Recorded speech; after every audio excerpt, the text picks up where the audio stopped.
Ladies and gentlemen, welcome back to Authentic in a Beard, brought to you by All or Nothing Studios. This is the Sunday show, The Parlay.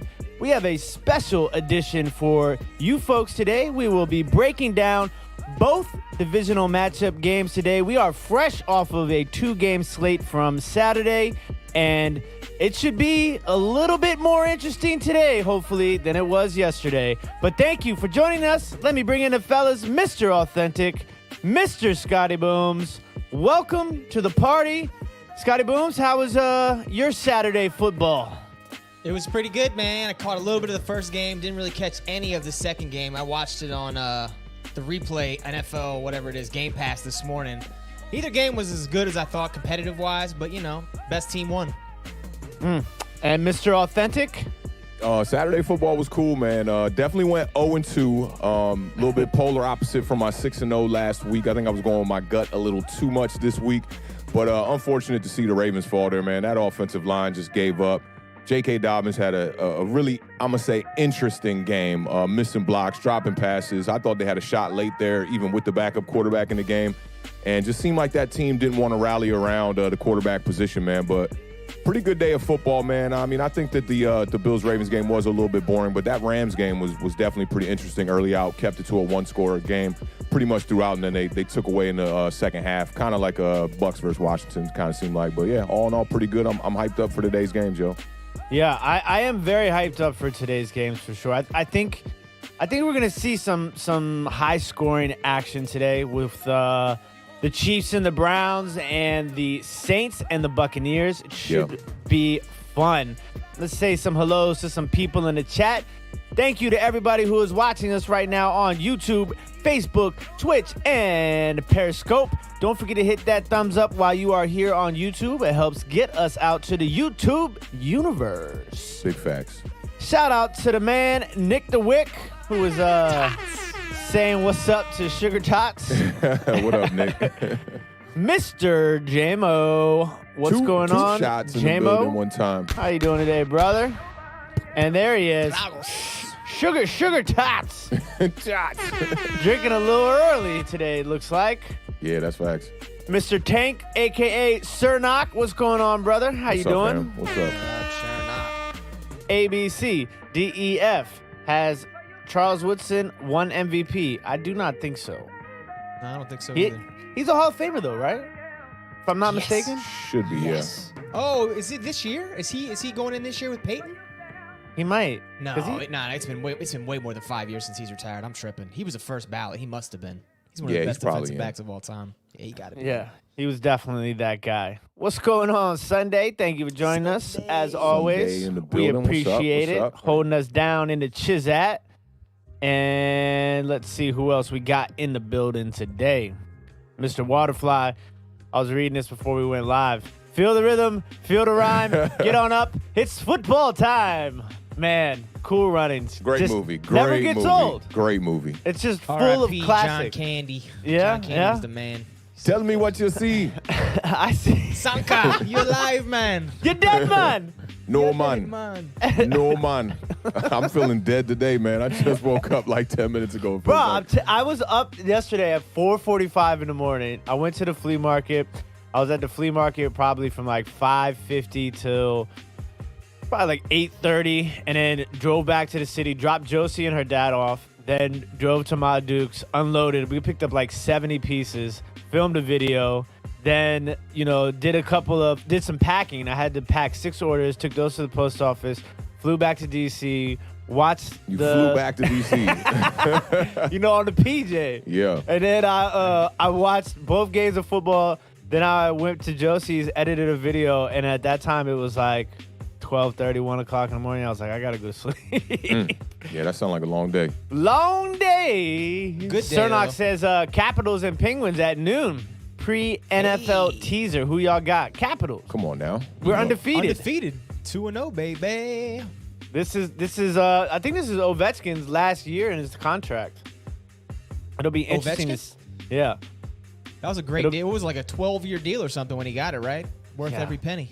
Oh, absolutely. It'll be interesting to see like how that plays out, though. I mean, you have to re-sign him, right? I don't see any other reason why not. Yeah. Lucas is in the building. What's going on, Lucas? How you doing, brother? Thank you for joining us. It's quite possible. Tanner told me that he wasn't guaranteed he was going to be doing the game, so we'll see how that goes. I'll be down to do that. And Papa Homewood says he will also Pops? be watching that Caps Penguins game to start. Mr. Glock is in the building. What's going on? Glock in the building one time. What's up, fam? How you living? Says hello to all of you party people. In the place to be. Don't forget, Authentic and the Beard is in the building. And you can check out Authentic's musical catalog at www.authentic.bandcamp.com. Yes, sir. This message has been brought to you by All or Nothing Studios. I like that. What's up, Mr. Mini Guy? Hey, what's up, fam? What's up? Thank you for joining us. We appreciate it as always. And Andrew Thomas, the best tackle in the league. Giants Nation in the building one time. Yes, sir. Playing What's on a hobbled ankle. Fellas? Hope that surgery went well, buddy. Johnny Kelly. Hey, what's up, fam? What's the New up? York Junkies. Junkies, as my man Fat's dad would say. Oh, man. The Baseball International League signing day started this past week. The Baltimore Orioles finally spent some cash on some international prospects. First time ever, $2 million contracts we gave out. Never done that before. Nope. So it's fairly interesting. I've been paying a little bit more close attention to the Dominican Prospect League as of late. Good man, do it. We need you. I mean, you've always been an O's fan, hardcore, but we're about to be good here this year and then coming up. Watch. We got a lot of young talent, man. Gretz Hey, is in the what's up, building. love? What's What's up, going love? on, Gretz? What's up, Just got the text. We're missing you over here this morning for sure. Max Webster says it's parlay time. Yes, Indeed it is.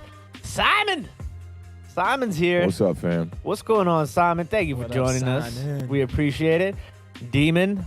Bills ended the day with 32 rushing yards. There was a point there where they didn't even run the ball once in the entire first half. Yeah. It wasn't until the first play of the third quarter that Buffalo ran the ball. TJ What they had to Yeldon, do. my sleeper pick for DraftKings yesterday. Yeah, he was sleeping all right. He ain't never wake up. Right. He got one carry with 2 minutes left in the fourth quarter. I was just, jeez. I'm like, you good, man. Just let one of the other guys get this one. I couldn't believe it, man. That was insane. JJ Stengel. Hey, what's up, JJ? In the building one time. And there is my love, Josephine Christian. What's going on, Josie? Josephine, what's up? Thank you for joining Hola. us this lovely, lovely Sunday morning. Lax Ofofo in the building, rocking a fresh new Barkley jersey provided by Authentic and the Beard game night winner. Congratulations once again. That top 5 draft pick at a wide receiver is definitely going to be a topic of discussion here in this draft, man. That is a great point. It's kind of crazy how sometimes things just kind of like all come together like that. So there's definitely going to be a lot of talk at that position during draft. And make sure you guys stay tuned to Authentic and the Beard all off season as we continue to bring you guys nothing but awesome content. Yes, the over the years private jet, also known as the Boeing CRV.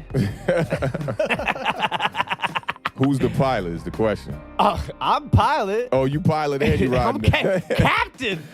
Captain. This is Captain Beard speaking. Please fasten Can I get the your next seatbelts. flight? Can I catch the next flight? Get me out of here. Yeah, right? Pulling the Oh, emergency man. exit one. Oh, man. Justin, what's going on? Thank you for stopping by. We appreciate What's up, it, man? as What's up? always. And then I saw Mama Homewood is here. What's going Oh, my on? Dukes What's in the up, Ma building. Dukes? What's up, my Hey, Dukes? question to people in the chat.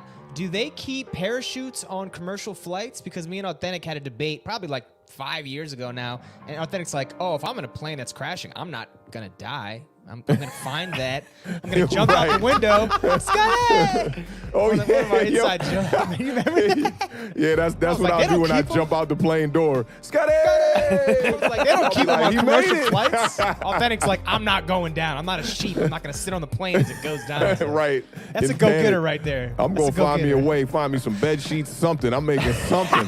Something out of nothing for sure. That was a funny Straight up, inside yo. joke, man. That was funny. I feel you, I though, was like, man. where's Scotty going with this one? Until you said, Scotty! That's when I remembered it.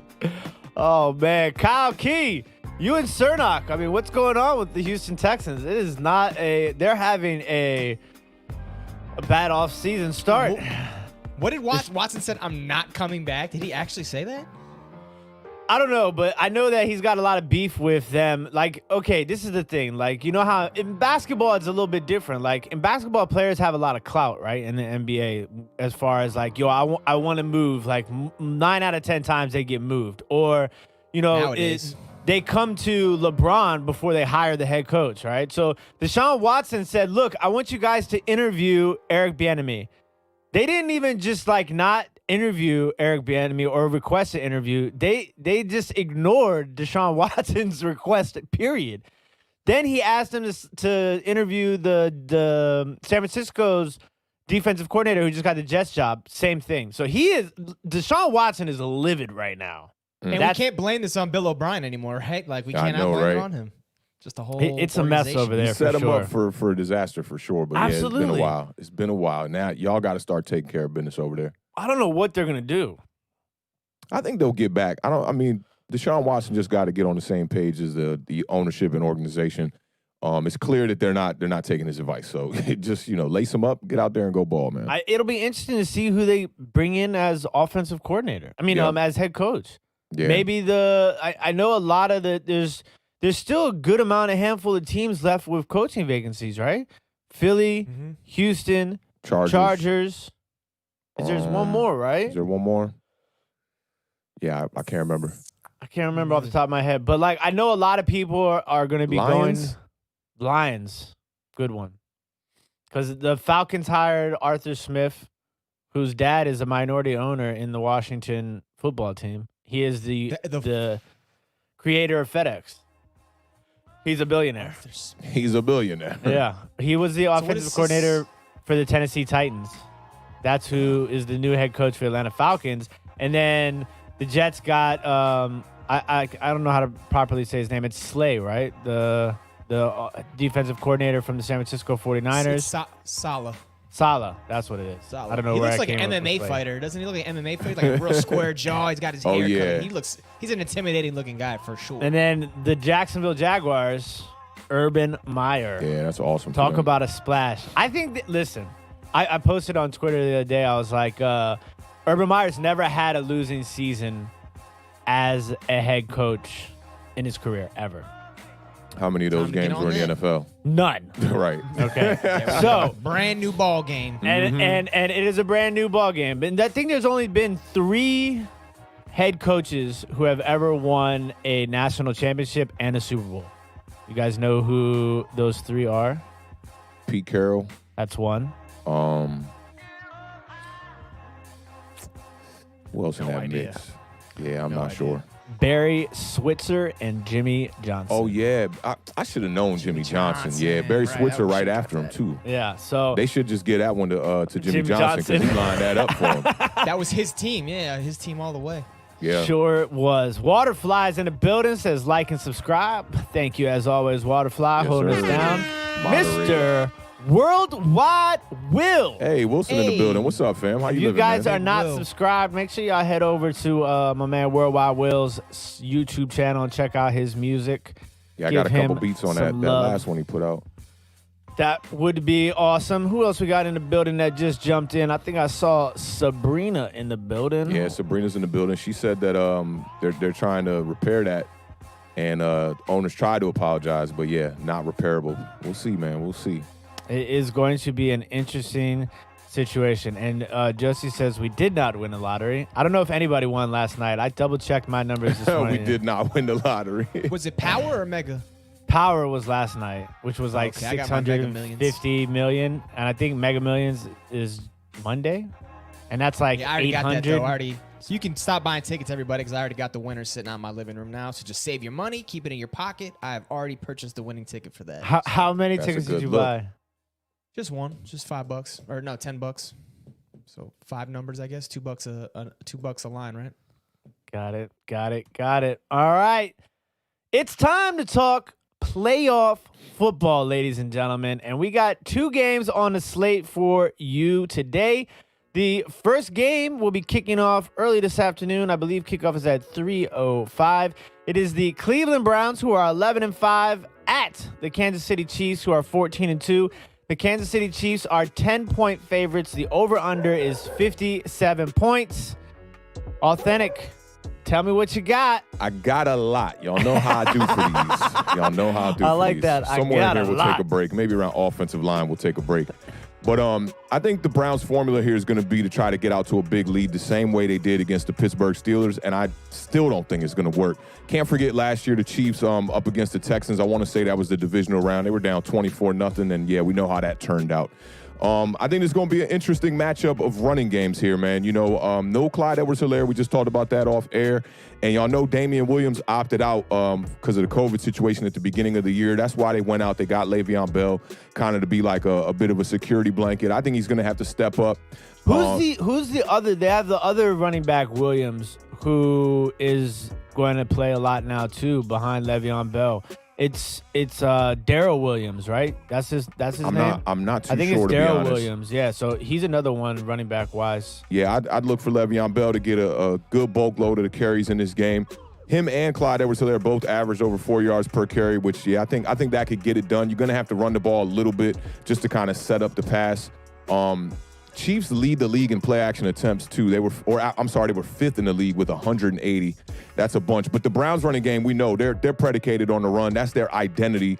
As a team, they average 4.8 yards per carry, 148 yards per game. That's fifth and third. Nick Chubb balled out this year. He missed 4 games, still got over 1,000 yards. He was first in the NFL in yards per carry, 5.6 yards per carry. And last week put up 76 yards on 18 carries. You know, they committed to that run last week. And the Browns game, it was super interesting because Pittsburgh just bailed out and was like, we're just going to blitz you the whole game. So they had to pass it towards the end of the game there. And that formula is definitely not going to work against the Chiefs here. Can't forget about Kareem Hunt, too. 6 touchdowns on the year last week. He was 2 touchdowns, 8 carries for 48 yards. That's the kind of game he's probably going to have against the Chiefs here, too. It's also a revenge game for Kareem Hunt. Can't forget that. First time, right, that he's faced the Chiefs since I believe he left so. there. I believe so, yeah. So he's been over there for like 2 years now, right? This is his second year, Yeah, second year. And I think they could utilize him a little bit more in that offense. But can't forget about Baker Mayfield, man. He played a clean game last week, 263 yards, 3 touchdowns. And on the year, when I saw his numbers on the year, man, it surprised me, man. 26 touchdowns, 6 interceptions. That is like perfect game management. I saw on Speak for Yourself, they were comparing him to Brad Johnson when Brad Johnson made the Super Bowl run. But obviously Brad Johnson was a lot older. Jarvis Landry, man, I think he was the player of that game as far as the offense goes. Late in that game when they did force Baker Mayfield to throw the ball and they couldn't run the ball to run the clock out, they were going to Jarvis Landry there late a lot. He had 8 targets, 5 catches for 92 yards and a touchdown. Rashard Higgins, man, he's going to have to step up too in this game. Major drops. I want to say he had 3 drops in that game. That's not going to cut it. I think a lot of people have been banking on this thing, Baker Mayfield is better without Odell Beckham, and I really don't think that's the case. I think that the Browns really just found their identity late in the year, and in the beginning of the year, they were kind of trying to get a little bit cute, trying to throw the ball a little too much with Odell Beckham. But 2019, Odell Beckham put up numbers. In 12 games, pretty much put up the same numbers he put with New York. And PFF has the Browns' offensive line ranked number 1. That surprised me too, man. 26 sacks allowed on the season. That was 8th in the NFL. They're still going to be without the one Antonio? lineman, right? Yeah, I believe so. And they had a couple linemen banged up in the game against Pittsburgh too, man. They had that one kid come off the bench that Baker said he had met like in the warm-ups or something like that too. Yeah. You know, I mean, I don't know if that's going to work against the Chiefs, but the Chiefs' defense is not that great. But against Pittsburgh, the Browns allowed 0 sacks. They also didn't get any sacks, too, which is that's not a formula for a win either. I think they just snuck out of that game. You know, the early turnovers for the Browns really helped them out. But as far as the other side of the ball here, I think the Chiefs' plan is going to have to be, obviously, to stop the run. The Chiefs have not been good against the run all year long. They're allowing 125.5 yards per game. That's 21st in the NFL. 4.5 yards per carry is 17th in the NFL. They were 19th in sacks. They had 32 on the year. Chiefs have the worst red zone defense in the NFL. Teams are scoring 76% of the time in the red zone on the Chiefs. What they got to do in this game is just not let the Browns get down there. Try to keep them out the red zone all game. But their pass defense is surprisingly not that bad. This was just interesting to me with this defense being so bad with their rankings.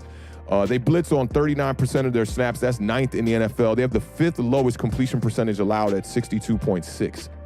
I don't know how these numbers add up when you're allowing teams to just run down the field on you. But the Chiefs' offense, I guess, kind of plays a role on their defense. They're always scoring touchdowns.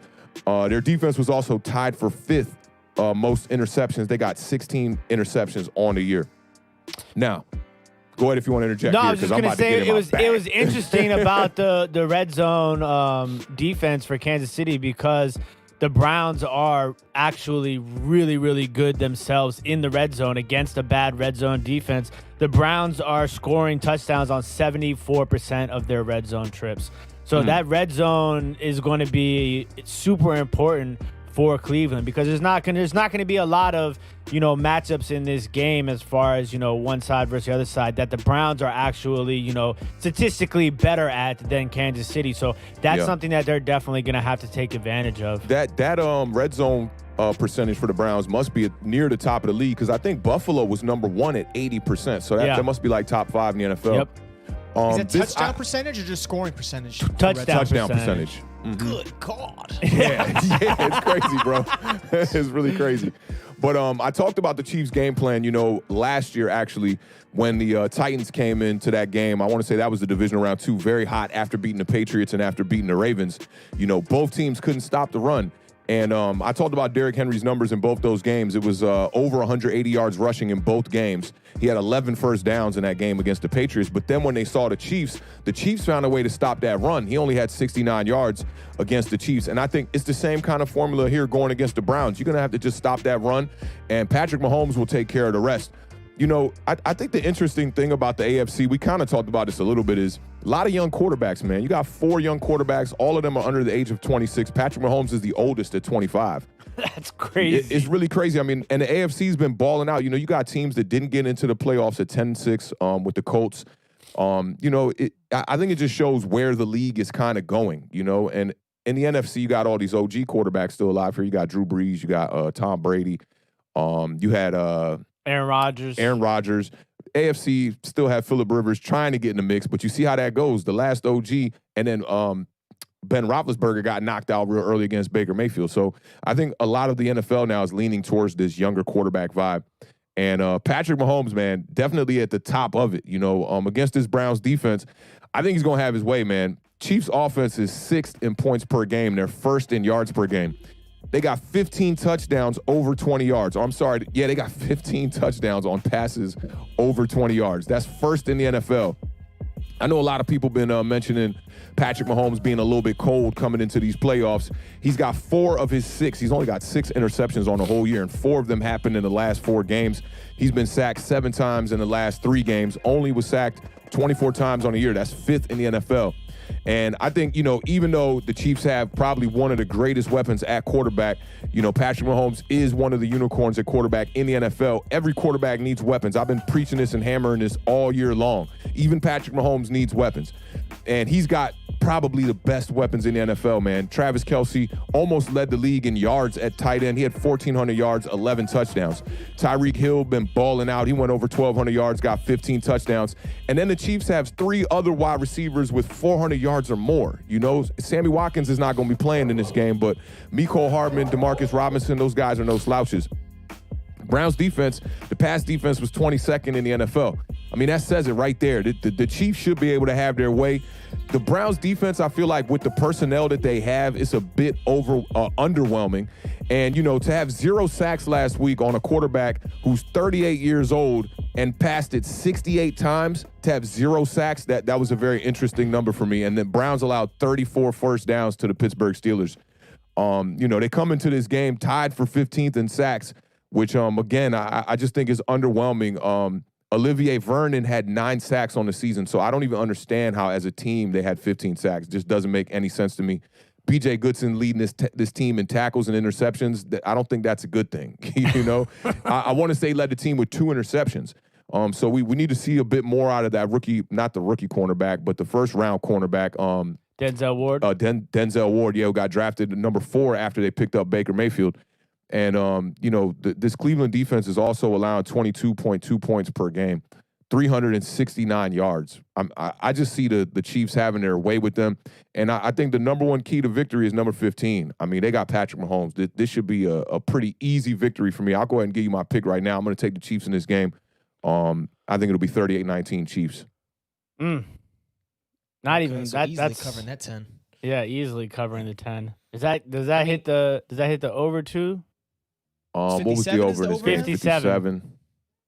Don't ask us. It's right at it. addition It's on right here. at 57. I didn't even look at the over-under. I ain't gonna lie. He That's pushed why I it. like you, Authentic, on the parlay, because Authentic's like, I'm done with these over-under numbers. I'm telling you what I think about this team today. Forget the spread. Facts. That's good, though. That's the way you got to do it. You can't get too caught up in the numbers. Yeah, and then Saying I look that, up and I'm like, what's the over-under? His Anyway, combined check that total is ticker. right on Spot the on. It's crazy. over-under. Whenever Really I do crazy. that, I look down at the ticker, and it's so far away. I always got to wait for that thing to come around. So I'm like, and as far as the under 57, I'm going to go over the top of that number. The ticker's never where I need it to be when I need it to be there. It's all right, though. Appreciate What you got, dude. do a Scotty great job. Booms? So, I just commended Authentic for not getting caught up in the number. I'm going to go ahead and get caught up in that 10-point spread. The Chiefs, they're 14-2. Obviously, they know how to win. I'm not going to sit here and say there's a blueprint for beating the Chiefs because there isn't. No one's figured it out yet. But the 10 points seems ridiculous. Chiefs, double-digit win, or excuse me, the last 7 games have only won by 1 score. So they haven't won by over 10 points in 2 months. Browns are a good team. The Chiefs had a lot of non-good teams on that schedule, and still they weren't able to blow them out. So 10 points seems kind of crazy to me, especially when you talk about the matchup. This is a matchup that looks good for Cleveland. The best way to keep the Chiefs in a winnable game for the Browns is to keep Mahomes off the field. That's what you want to do, right?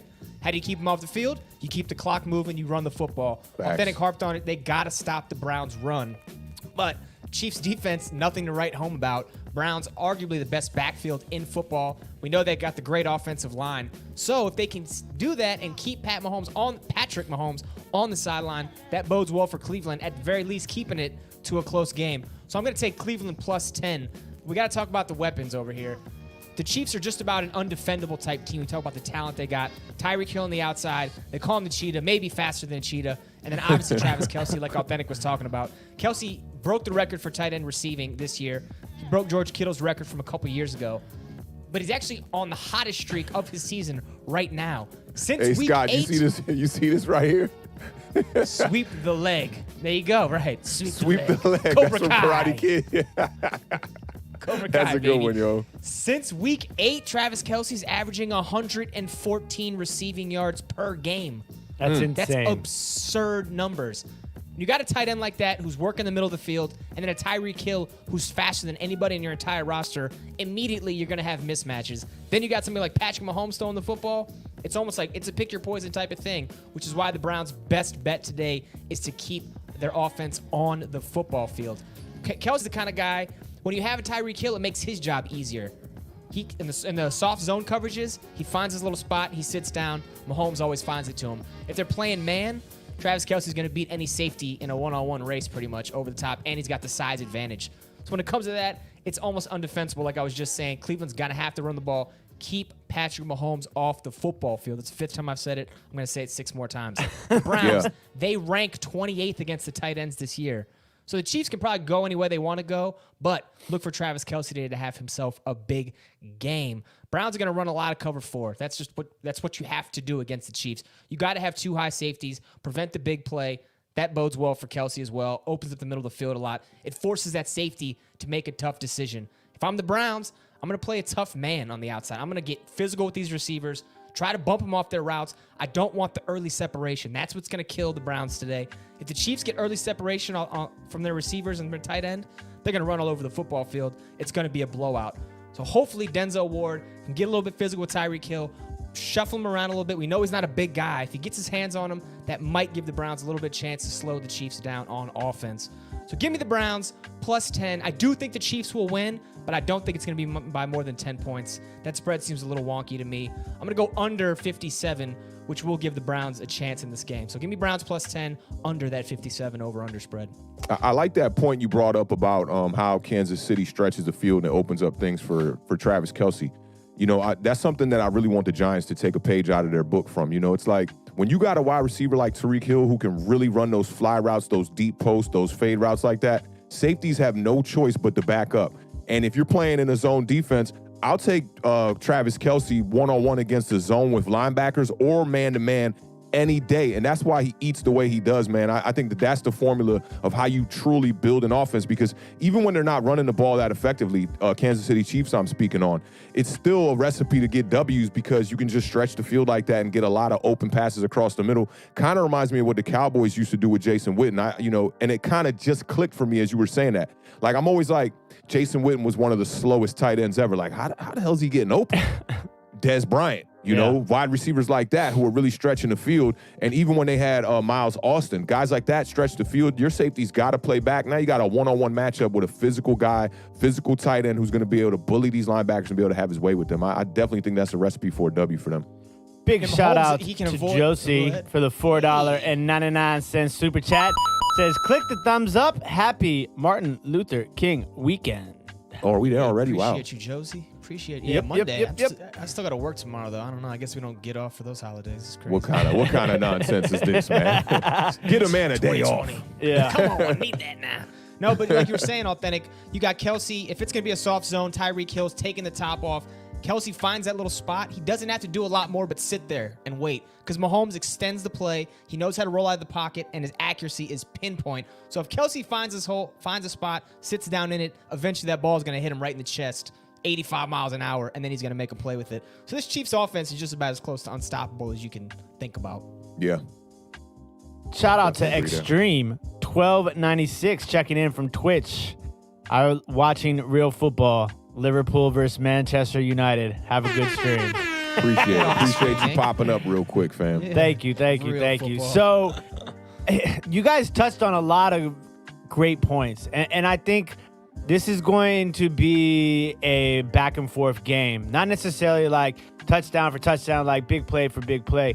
I think it is going to be obviously important for Cleveland to continue to run the ball well throughout most of the game. I mean, obviously they're averaging 148.4 yards on the ground per game, which is pretty insane, especially in today's, football. Let me get this. Big shout out to Max Webster for the $1.99 super chat. Beer, did you get the MJ card? Chiefs win 34-27. No, I did not win the 1986 Fleer Michael Jordan rookie card PSA 5. Whoa. Somebody else got it, but it was a $5,000 card at that grade. It was pretty crazy. Yeah. That'd have been a come up. It would have definitely been a come up. Also, you got to remember Andy Reid off of a bye week in the playoffs, 8-3 career record. So it's going to be interesting to see. Authentic touched on how Patrick Mahomes had been playing towards the end of the season. And getting 2 weeks off between his last game and today, that's going to be a coin flip. It's either going to be rusty or he's going to be well rusted and hyped and ready to go for this game. So that's going to be something else to look at for sure. And then, with the Browns, if they can sustain the drives and get into the red zone, the Chiefs' red zone defense is actually just so bad. Like, we talked about this red zone offense, red zone defense battle between the two. That's going to be important because if they can get in the red zone and score those touchdowns, that's going to be key because it's not like they're going to be breaking off too many big plays. And then as far as like Kansas City goes, Booms touched on the defense and not allowing the big plays and just letting them, kind of have everything in the middle of the field, whether it be Travis Kelce or, some of those jet sweeps that the Chiefs like to run. Those sort of things are going to be able to get them down the field. But can the Chiefs punch it in? Because the Chiefs kind of struggle offensively in the red zone. So that red zone battle is just something that surprised me of all the things that I read during the, my studying on this game was how much Kansas City struggles to score touchdowns in the red zone. It's because they need more fields. Yeah, they score a lot on big plays, and B, like it just shortens the field when they get down into there. So, and you would think about that short. Tyreek Hill's not a tall guy, so yeah, he exactly. Needs Can't run that space to be fade able route. to get open. You run the fade routes out of it completely, so that's got to be a big part. And you would I'd be think curious Travis to see Kelce, where they're at in attempts versus other teams too. That's because an interesting point. They're top of the league in scoring touchdowns over 20 yards through the air. So it's like, how many opportunities are they actually getting within the 20-yard line? That's a good point. That's a good That's point. a good one to bring up. When you And score how long does that- touchdowns, you don't need to have good red zone. Right. You're scoring from the Right. 40-yard line, so whatever. And Nick Chubb, touchdown, 7 straight games. Yeah, Nick Chubb He's been balling. unbelievable. I'm really looking at the running backs here. Nick Chubb, Kareem Hunt, Le'Veon Bell, and Williams. Like, who's going to be the better combo of running backs? Because we haven't seen Le'Veon Bell, like, carry the running game Nah, yet this he's season. only really had one decent game this year. But I don't think for the Chiefs it's a major factor. I think we know who's going to win the running battle. It's going to be the Browns. But if I'm the Chiefs, I take a page out of the Pittsburgh Steelers second half book, and, I just stack that box. Just stack the box up. Baker Mayfield struggled with it for like a whole half a quarter before they finally figured it out. And they went man on man with Jarvis Landry on these little quick slants, little quick routes to convert first downs. But it was still sketchy. And you're looking at a game where they forced 5 turnovers, and the game was kind of close. Yeah, that second half defense for the Browns has been an issue all season long. And it's kind of crazy because, Awthentik was talking about how the 68 dropbacks, not one Not sack. one sack. Not one. I'm talking about Myles Garrett, 3 years in a row, double-digit sacks. Where are you? This is why we drafted you up there. If you're He Cleveland. has We to, need he you to have has a to game. step up this game because this is the thing is Cleveland doesn't really blitz a lot. Their blitz percentage is in the 30%, somewhere in that range. So they really rely on their front guys to get that quarterback pressure. They're 25th in quarterback hits in the league, 28th in quarterback pressure in the league. Yeah, that defense is underwhelming. And this probably isn't the game you go all out. You do the beard engage 8, right? Because Mahomes, he seems like the guy, if you don't get there with that first blitzer, it's almost a touchdown every time, right? Yeah, you can't do that. And I think that the Browns are definitely lacking not having Olivier Vernon. He was the leading sack player on their defense. And he's a player that, I think he cost a little bit too much when he was with the Giants, but he's one that makes me think we lost that trade as well. I mean, Olivier Vernon had a fantastic year. I want to say he got hurt week 16 or week 17, so I know that's hurting him. Browns just been struggling, but, they've been finding a way. No coach last week. They found a way. Maybe Stefanski can get back here in this lineup and really dial some stuff up. They're going to need an early lead and an early turnover to be able to be in this game. I am also going to take Cleveland with the points. I'll take Cleveland plus 10. I'm been struggling on this over-under, but I think I'm also going to take the under on this. I do think Kansas City wins. I think this comes down to the last possession. I'm going to take the Kansas City Chiefs by a final score of 28-24. If this game comes down to the last possession, I think it says a lot about Baker Mayfield and his Browns team. But That's I don't exactly think it what will. I was going to say. I was Yeah. going to say the same thing out there. This is going to be the Baker Mayfield game. They talked about the last 8 games. He's evolved. He's not just a play-action, bootleg quarterback. He can really stand in the pocket. If the Chiefs go up early today and Baker has to do that and the Chiefs know he has to do that, we won't find out about Baker Mayfield. We will find out. Yeah, that's real. Looks like Tim's cam knocked out. So let's just take a quick commercial break real quick, and then we'll come back and get the other game knocked out the way for sure here. Be back in 5 seconds. Your wide receiver on IR?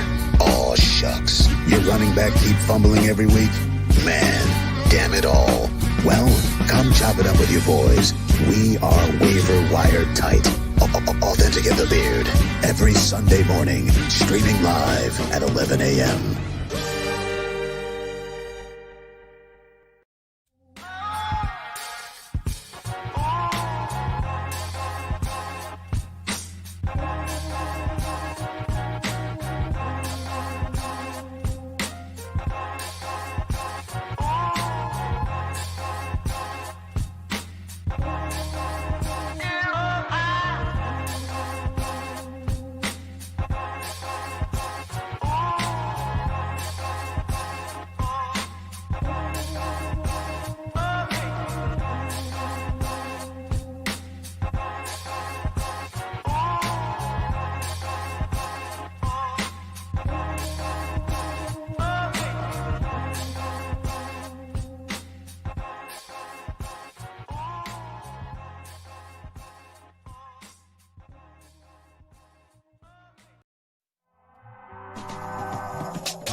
Expecting your lineup to be the only for it to turn into some.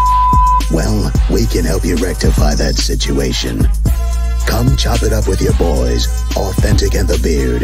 The best division in football. The best division in football. Streaming live every Tuesday, every Thursday at 7 p.m.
Expecting your lineup to be the only for it to turn into some.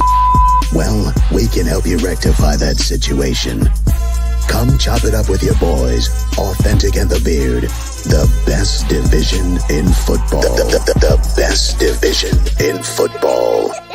Streaming live every Tuesday, every Thursday at 7 p.m. Scotty Second Boom. preview we're going to get into today, Saints Buccaneers, the NFC side of the bill. This is the third time these teams have matched up so far this year. Saints won both matchups by double digits. The most recent one, they blew out the Buccaneers. So Tom Brady and company looking for a little bit of revenge. Everybody says this is a common refrain in the NFL, all sports. It's tough to beat a team 3 times. It's really not. If you look at the stats, 32 times in NFL history, a team has won twice against another team in the regular season, seen them a third time in the playoffs. Of those 32 games, the team has completed the sweep 20. So almost 66% of the time, the team that's won the first 2 wins the third one as well. So maybe not as difficult as everybody says. This is a new Tampa Bay team, though. They're on a 5-game win streak. During that win streak, Tom Brady, 14 touchdowns, only 1 interception. Has been against less than stellar competition, but still pretty impressive. Versus New Orleans, he's had less than success this year in those 2 losses. 5 interceptions and a big number. I know Awthentik's going to bring this up. He's been sacked 6 times in those 2 games. Everybody knows Tom Brady's history. You get to the quarterback, that's a big, big deal. Authentik, man, you looking at Tampa Bay's run defense this year? They're great at stopping the run. We know you're a Kamara, man. You think they're going to be able to hold him down today? I do. I think the Bucs are going to be able to get this win, man. I've been terrible so far to start off this Saturday game of slates here. I'm going with my gut a lot, and maybe I should stop doing that. But you talked about the first 2 matchups here, man.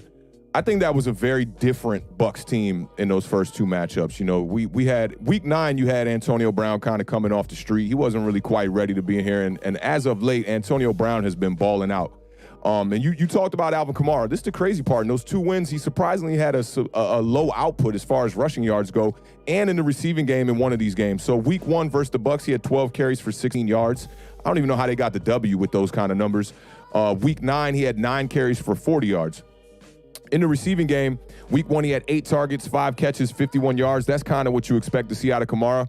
Week 9, he had 6 targets, 5 catches for 9 yards. So I think if the Saints are going to want to, see a victory here, they're definitely going to have to get Kamara involved in the passing game at bare minimum. And, running the rock, that wouldn't hurt them at all. I think that Sean Payton does a good job of using Kamara. I'm always using Kamara as a example of what the Giants need to do with Saquon Barkley. Saquon Barkley is not Ezekiel Elliott. Let's get Saquon Barkley in that hybrid back category, start utilizing him the way that Sean Payton uses Alvin Kamara. And I always talk about this stat. Alvin Kamara has never had a 1,000 rushing yard season.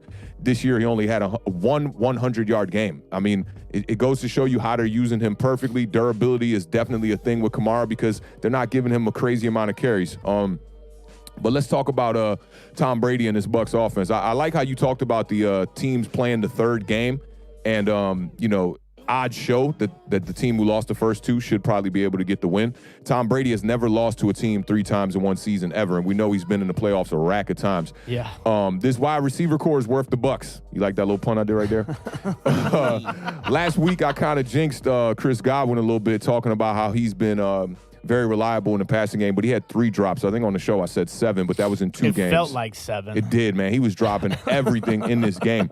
And on the year, Mike Evans has caught 64% of his passes, and Chris Godwin has caught 77%. I mean, that's really good. It's 70.5% average combined for the both of them. Now, since losing Week 9 to the Saints, the Bucs have the highest scoring and yardage trio in the NFL at wide receiver. Mike Evans has 42 catches for 688 yards. I mean, those are numbers like that a Giants wide receiver has on a year. 6 touchdowns for him since Week 9. He's got 3 100-yard games. And you look at Week 16 versus the Lions, he just completely went off. 10 catches for 181 yards, 2 touchdowns. And then last week against Washington, he had 6 catches for 119 yards. So, Mike, I think, he did get a little hobbled in that game. I remember he came up on one of those routes. He was kind of limping, but he got back in the game, and he still continued to have success in the receiving game. So I'm just hoping that he's healthy. I don't want to see a banged-up Mike Evans and that be a reason why we blame why the Bucs lost this game. Tom Brady in Week 9 versus the Saints, man, I want to say it was his worst game of the year. 209 passing yards. You talked about the 6 sacks that he had in those 2 games. He had 3 interceptions in Week 9 and no touchdowns. Now, everybody saw, I picked the Rams yesterday. I know I botched that one, but everybody saw Aaron Rodgers. When he's got a running game going, I think same thing goes for Big Ben. Big Ben needs that running game. And when Aaron Rodgers has a running game, y'all know definitely he's a bad man. Now, Tom Brady, I'm going to say that's a madman because that 209, I think that pissed him off. And since then, he has been balling out. Since Week 9, he has 2,616 yards, 22 touchdowns, and 5 interceptions. Daniel Jones could give me those numbers on a whole year and I'll be good to go. I mean, those numbers are just ridiculous. And we're talking about it. How old is Tom Brady now? 43 years old? 43.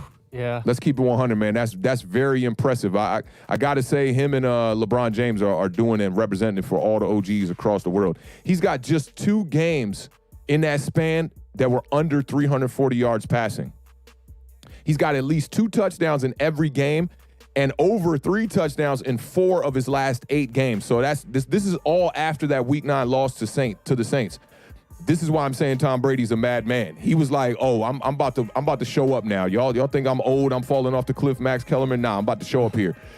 Since Week 9 to that loss against the Saints, the Bucs have held all 8 opponents under 28 points, and for me, that is a recipe for a W for them because they're a high-scoring kind of team. I look at Tom Brady. You can put up 30 points with the Bucs easy. They've put up 30 points 4 straight weeks now, leading going into the playoffs. And the game against Washington, I want to say, would they have like 30 plus in that one? I think 24 is the magic number in this game. That's a good, man. I'm not mad at you for saying that. You're about right. Does it worry you guys at all? The Beard and Awthentik, does it worry you guys? The Bucs have only beaten 1 winning team all year. Oh, what's up, Joe? DiNatale, you the man, bro. You the man. I mean, not really. I mean, because it's all about who's playing hot. If you looked at, let's use the Browns, for example, right? If you looked at the Browns with their first 8 games, you wouldn't even think they were a playoff team.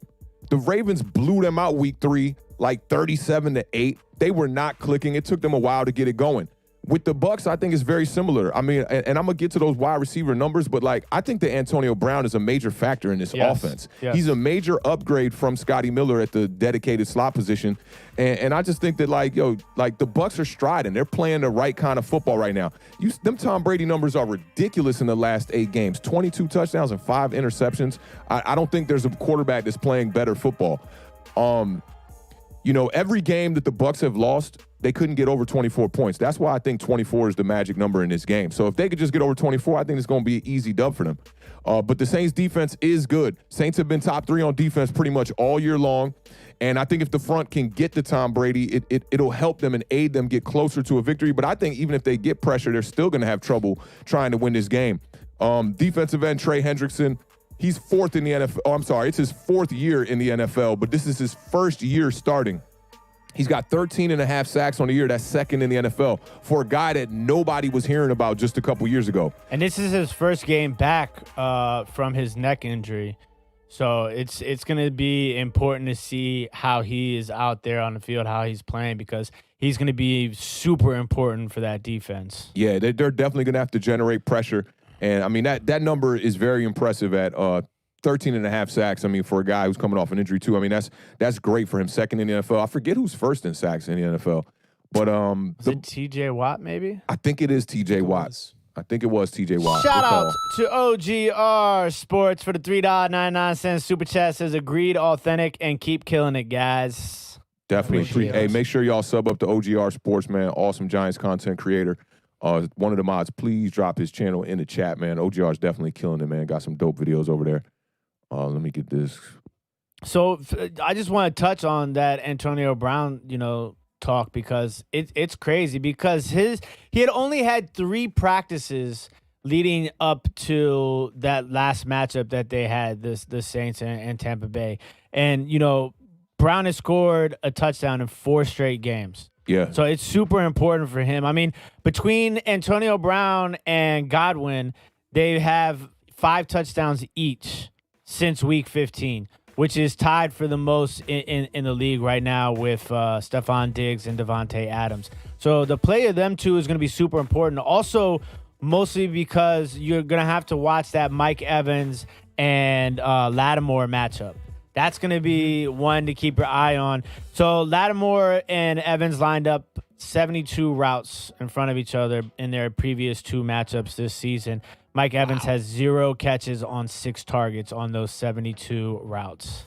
6 targets in 72 routes is crazy. Wow. Yeah. So that's funny. going to be Marshawn Lattimore, he's Ohio State University too, isn't he? Yeah.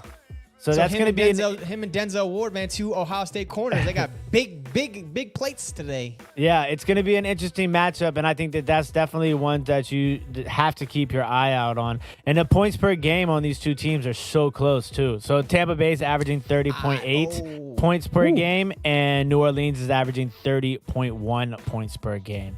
And that Tampa Bay rush defense is number 1 in the league. And it's like Kamara didn't even get over 100 rushing yards total in the 2 matchups.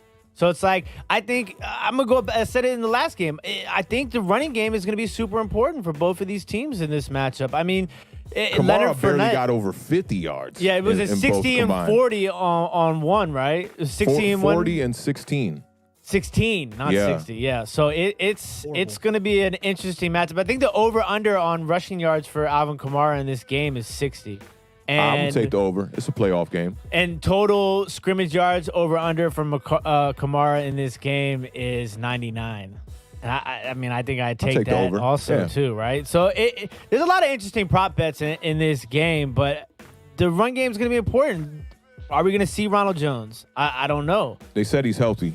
Leonard Fournette, he might be that guy. And if you think about it, that last game when we talked about how Buffalo barely ran the ball. The last game, this matchup between these 2 teams, Tampa Bay tied the NFL record for least amount of rushing attempts in a single game at 4 rushing attempts. And I think that's probably why they took the L there.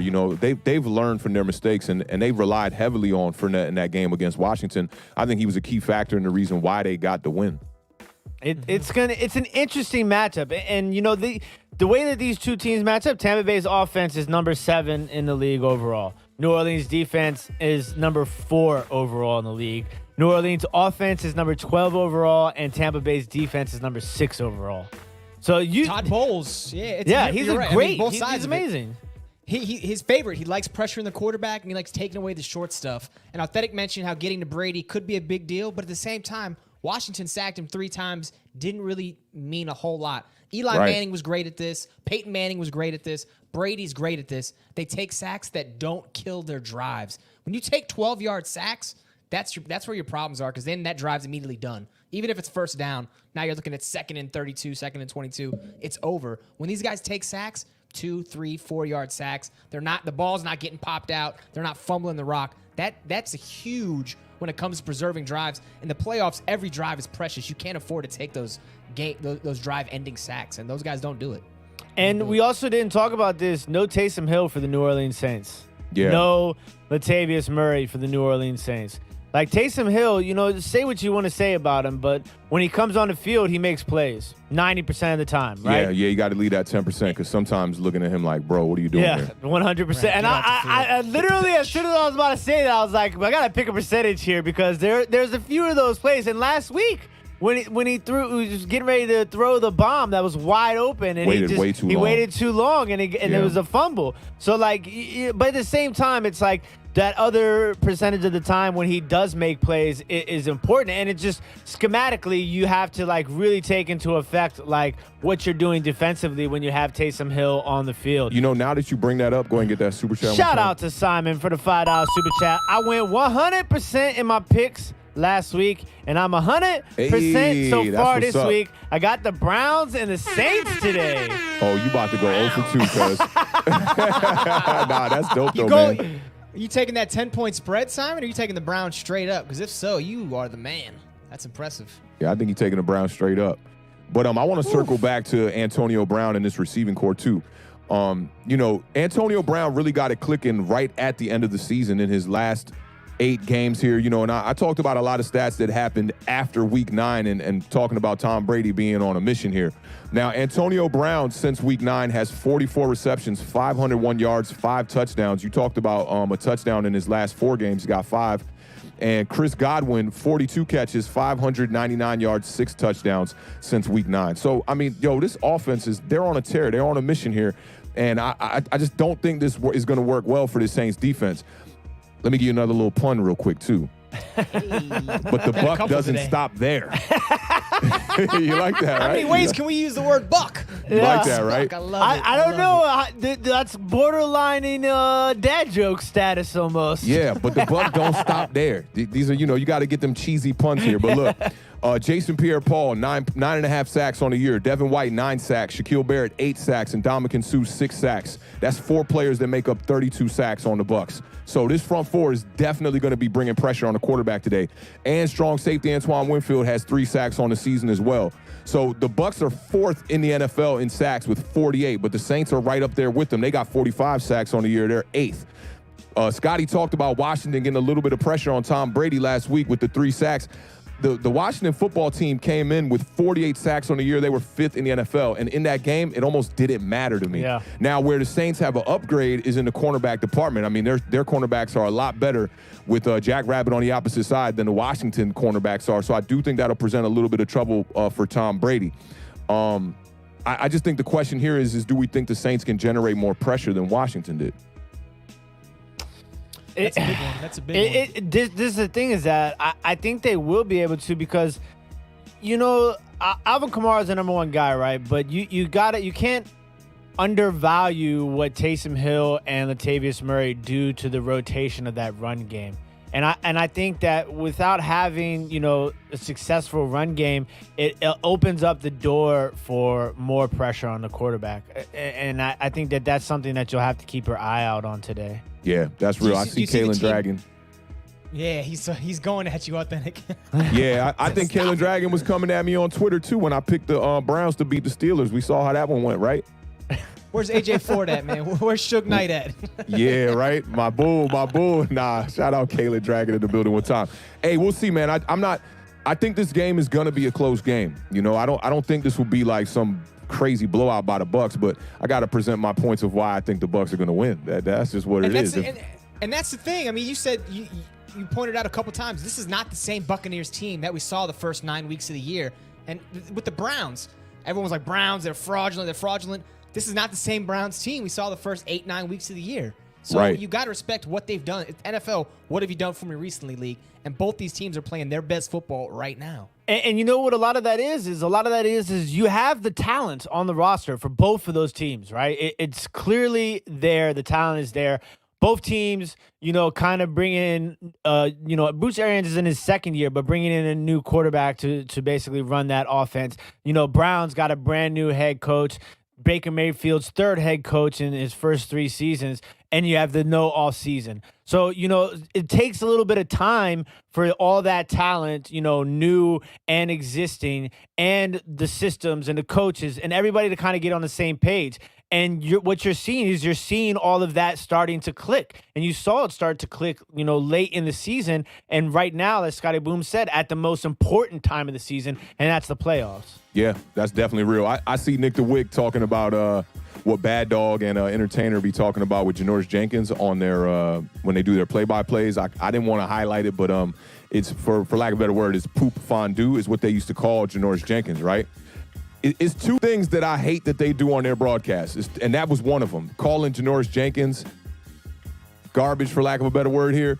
Janoris Jenkins was a solid cornerback for the Giants, and I think people just didn't realize that defense that he was on that year was just awful.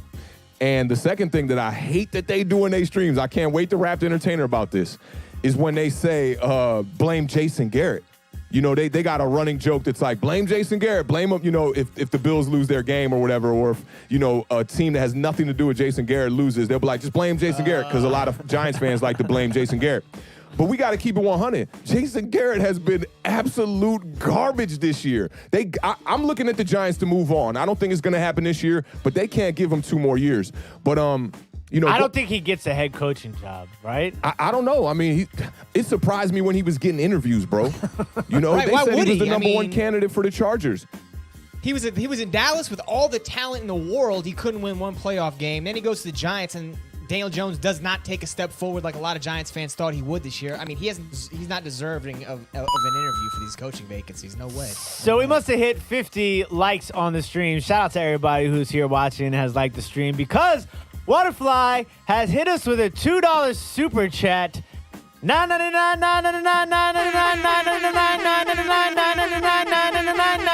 Heineke. Let's go. Man, appreciate you know what's Waterfly. gonna be crazy is when Heineke just what if Heineke just disappears, Which rides definitely off might into happen. the sunset? That definitely might He probably happen. will. I mean, in 3 years, we're going to be like, remember that quarterback that played for Washington that last game? You remember that guy in a playoff game? It Yeah. was like, Right. it was Coors or Budweiser or something along those lines. Let me Heineke. tell you. Hey, wait, that's- before y'all move too far forward, I just want to Yeah. get one little quick thing on that Jason Garrett point, though, y'all were talking about. Yeah, he didn't win no playoff games like that, but he was consistent with what he was doing over there. They only had one losing season, and it was a season where Tony Romo got knocked out at quarterback. So I just wanted to throw that out there. He's not a bad coach, but I think as far as an OC, his days are probably numbered, I think. Yeah, and this is the thing is, like, for me, like, I always questioned. I didn't necessarily question Jason Garrett's X's and O's. I kind of questioned just his. I don't know if this is the proper way of describing it, but like his managerial skills. That's crazy because I'm the opposite. I think the reason why Jerry Jones kept him around for so long was because he was good with players. Yeah, but when his X's and O's are garbage. His scheme is dated. That scheme is 20 years old, man. When I say managerial skills, I'm leaning more towards like him, the actual coaching decisions that he makes in the game.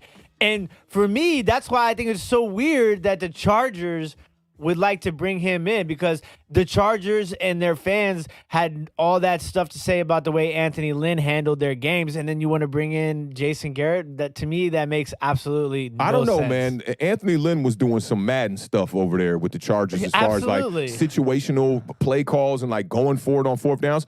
I don't think Jason Garrett is known for making bonehead decisions. He's not like pulling a Joe Gibbs, calling back-to-back timeouts or something when Joe Gibbs was too old, or, going for these crazy 4th and 3s, or pulling his quarterback in the fourth quarter like Doug Peterson. Yeah, Mike McCarthy had a bunch of questionable calls this year as head coach for him. Jason Garrett wasn't regarded as a coach who made bad decisions like that, but I don't know if he was known as a guy who elevated his team above the talent level, which is what you want from your head coach. And Which I'll agree offensive with that. coordinator. I'll 100% agree with that because, and I think that's because his schemes are dated. When you look at how Jason Garrett has ran his Giants offense this year, everybody knows it's been vanilla. It's been blah. There's not a lot of pre-snap motion. It just looks like you need a running back like Ezekiel Elliott to kind of take a little bit of the blame off the coach. Whereas a guy like Saquon Barkley or, a quarterback like Daniel Jones, you need a quarterback that's going to be out there scheming. And I'll give Anthony Lynn credit on that. He's got some great wide receivers over there, or he did have great wide receivers over there. But he was scheming the right stuff. He put his quarterback in a great position to throw the ball down the field, whereas Jason Garrett's trying to run a power running system with personnel that doesn't work with that. And he's trying to utilize Evan Ingram like Jason Witten when that's not Evan Ingram's skill set. You got to stretch the field with Evan Ingram, and we didn't see that until probably the last 4 games of the season. Shout out to Lax044 for the $4.99 super chat. Says, I'm really hoping the Chargers hire Garrett as their head coach. His play calling is whoop. Yes, 100, yo. Giants Nation in the building one time because, man, it's been bad this year, man. I was trying to give him a chance. First 8 games, I'm like, man, I'll give him a chance. I remember getting into it with forget the homie's name on Twitter, man. Like, he blocked me and everything after this conversation. I blocked him too, though. But then once I got to about week 10, I was like, you know what, man, I'm going to unblock him, and I'm going to reach back out to him, And I tried to reach back out, hit him up, and I said, man, you was right about Jason Garrett because he's been sloppy this year. Got to give a big shout out to the homie Dwayne. Yep. Dwayne is our resident Cleveland Brown fan next to Glock 30. Dwayne, good luck today, sir. I know this has been awesome for you watching the progression of your Cleveland Browns. It's been tough. Dwayne has been, hardcore Cleveland fan his whole life. So, big shout out to Dwayne, who also says Jason Garrett can't get the most out of his players. Also, his offense doesn't have the imagination. Yeah, that's real. What up, Bobby? Beard, can we get your thoughts on my comment above? I think Bobby dropped a super chat real quick, too. Let's get that. Okay, all right. Shout out to Bobby. For the $2 super chat. Hi, Awthentik, Beard, and Scotty, my friends. Hey, I hit Bobby up about trying to sell my sell the rights to the game show to the hub. I hit him up about that. He apologized to me about that. But shout out Bobby, man. That's my guy, man. Giants Nation in the building. Man. Hope Seahawk is doing good over there, man. Nick, I can't find comment.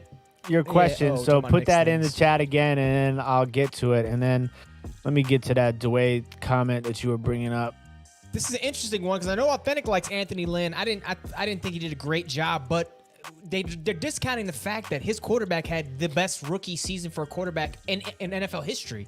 Didn't even start the season, came in midway through and threw 30-plus touchdown passes, and no one seems to give Anthony Lynn any credit for that at all. Right? It's a little weird. Most coaches would be getting lauded for that. It's a very interesting situation what went down with the Chargers, and I liked Anthony Lynn as a head coach. I've liked what he's done and what he's been able to do with the teams that he's had over there. But he definitely made some. I don't know if interesting is the best word. He was making some crazy decisions. But that's what happens. The NFL, the leashes are getting shorter and shorter on these head coaches.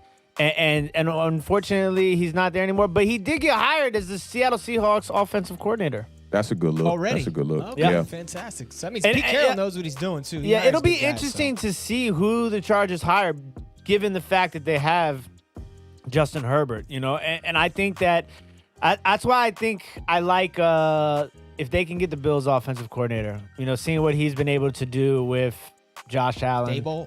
And bring him over to the Chargers. I think that might be an interesting hire for sure.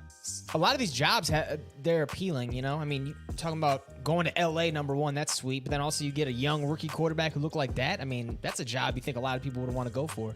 Yeah, a lot of rookie quarterbacks look like that, though. That's the thing. Don't forget about Baker Mayfield's rookie year. Don't forget about Daniel Jones' rookie year. His numbers look very similar to Herbert over there.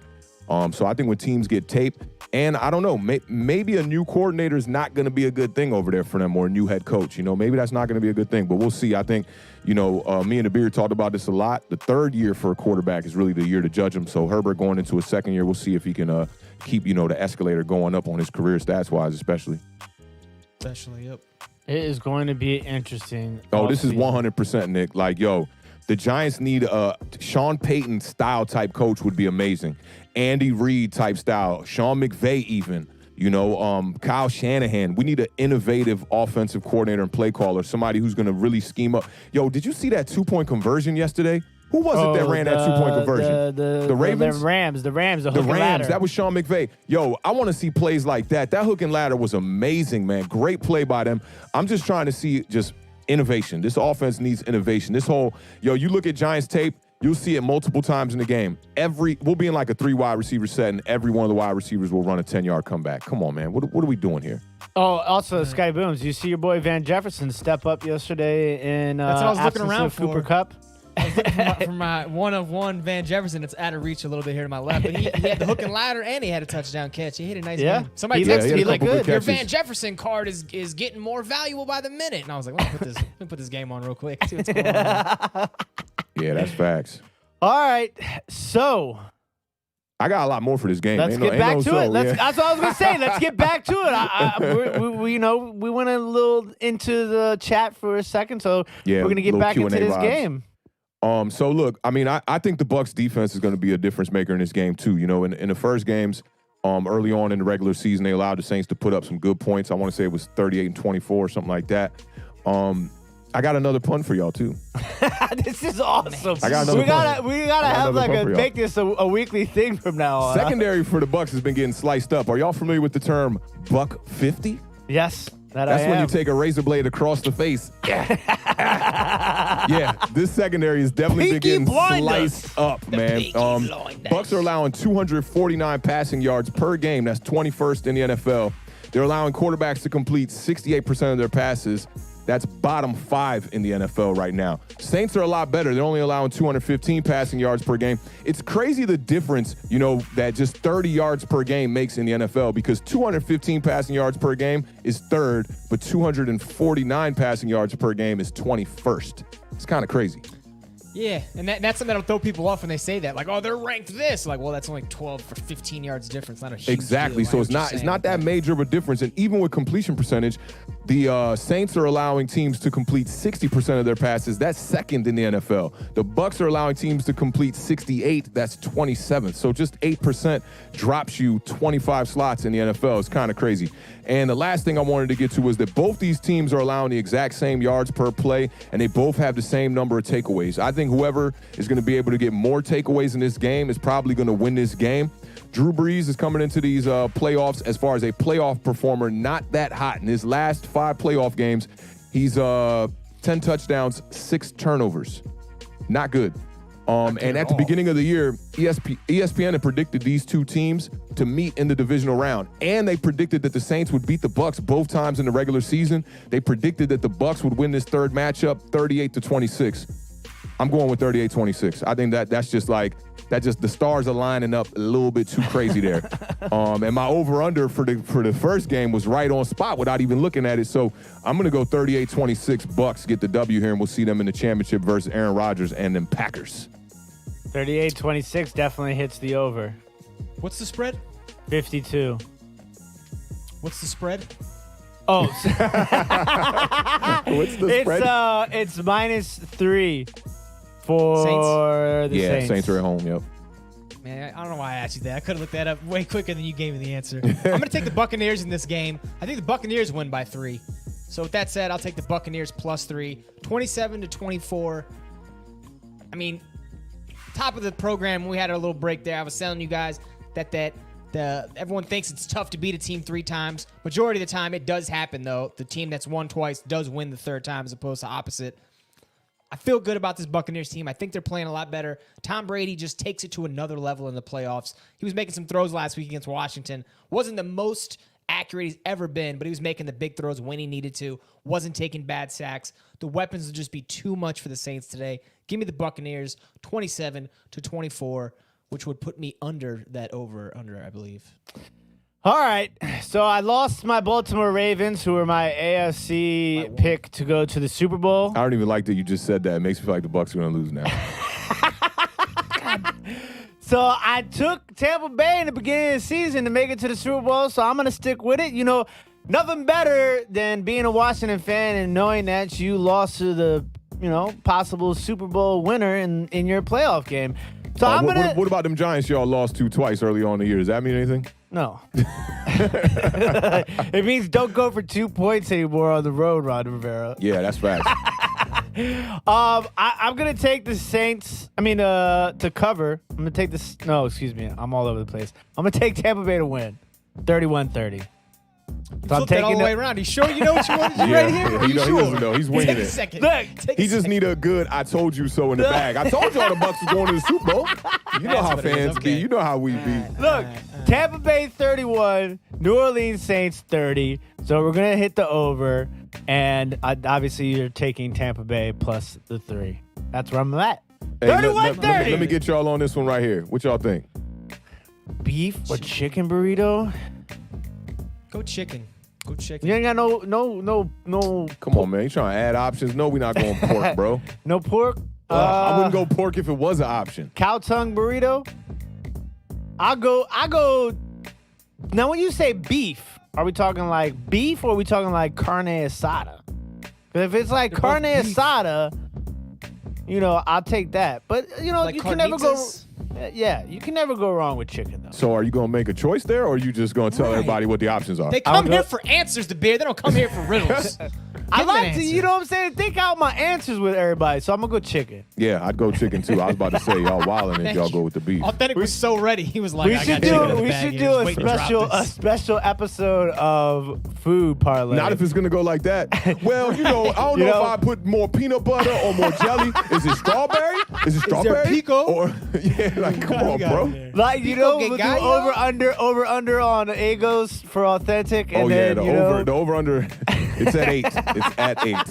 You're a savage if you go over 8 egos. Shout out to Waterfly says I could do tongue next week. That's what she said. Ayo. The R-rated version of Authentic in the beer. Oh, That's PG-13 right there. Hey, shout out my man Sneaky G, man. He's doing a all kids content vibe with Giants content creators. I popped up on his channel the other day. I was chopping it up with like some 8-year-olds. It was pretty funny. That's cool. I mean, that Nickelodeon thing went well. I think they're going to start doing that more, featuring, That's things how you that got to kids do can it. watch and get kicks with it. Why not? The way the end zone was blowing up with slime when they scored, like that was pretty cool. Let me tell you what he thought, though. I said, at first I wasn't going to pull up to the stream, right? And I told him in the chat, I said, hey, bro, I can't pull up because I'm here chilling with my girl.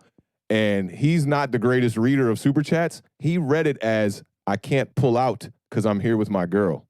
No! On a kid's channel, bro. I was like, He read it bruh. out loud? He read it out loud like that. He read it out loud. I was telling the beard about that the other day. Shout out might to not know the Bobby. reference. Bobby. For the $2 super chat says, Scott, my friend, where is Cooper? I love him. He's coming now. That you gonna give me a super chat, Bobby? You gonna get to see some Cooper in your life. Come here. He's stretching. He's like, what do you want, man? Get off the camera. Come here, buddy. I got to get Paws on the stream one day, man. I got Paws the biggest cat in the country. I'm just imagining you holding up Paul. Man, and let me go if wake he him could up, man. If he Hold could on, fit in Let me go wake him up. the try We're box. bringing the animals on. Hold on. Cooper, who you got in today's matchup? Tampa Bay or the New Orleans Saints? Cooper, are you taking the over or the under, Cooper? Cooper says he's taking the over. Taking the over. Oh, man. So, touchdown, TD says, what's up, boys? Let's go Giants and let's go Mets. Let's go Rangers and let's go Nets.